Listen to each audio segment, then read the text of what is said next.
All right, guys, we're at another one. System is completely empty on refrigerant. I'm gonna present the customer with the 5 options she has. It's a Napoleon. Never heard of a Napoleon before.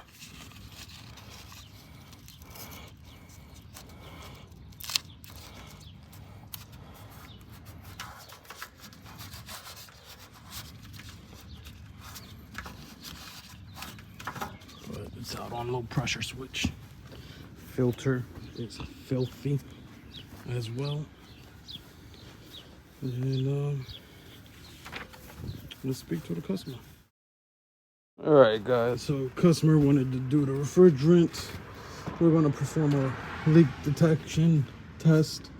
We also found a bad contactor, so we're going to get a new one in and see how it does.